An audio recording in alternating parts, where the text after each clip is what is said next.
melakukan kebaikan. Kebaikan itu ada 4 tingkatan.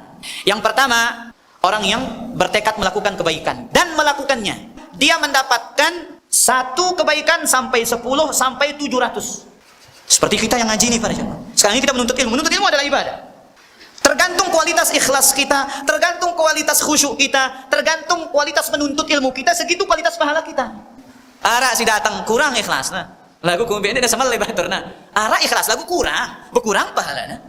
Makanya Nabi katakan, Allah katakan sampai 700 kali lipat, bahkan berlipat-lipat yang banyak. Ya, ada orang yang duduk, mendengar, fokus, mencatat. Tentu pahalanya tidak sama dengan yang tidak mencatat. Paham para jemaah? Nah, ini dia. Tingkatan yang kedua.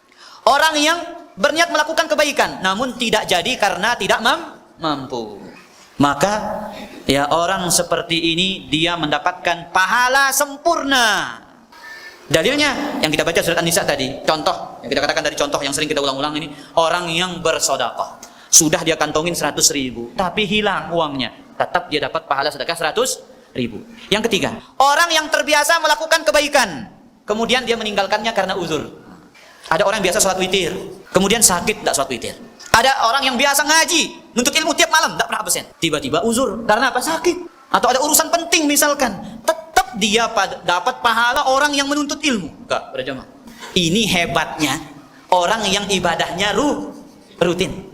Sebagaimana hadis Bukhari wa Muslim, kata Nabi SAW, "Idza safara al-'abdu wa marida, kutiba lahu ma kana ya'malu sahihan muqima." Jikalau seorang hamba itu sakit, jikalau hamba itu dalam keadaan musafir, Allah akan catat bagi dia amalan kebaikan yang dia lakukan tatkala sehat dan tatkala mukim.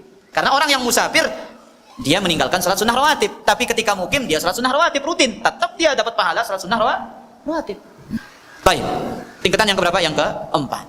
Orang yang berniat melakukan kebaikan namun dia tidak jadi mengerjakannya, bukan karena lemah, bukan karena ada udzur. Ini mulianya agama Islam. Orang yang berniat melakukan kebaikan kemudian urung yang gawenya, bukan karena adanya udzur, bukan karena dia tidak mampu, ya, maka tetap dia dapat pahala 1 kebaikan. Baik.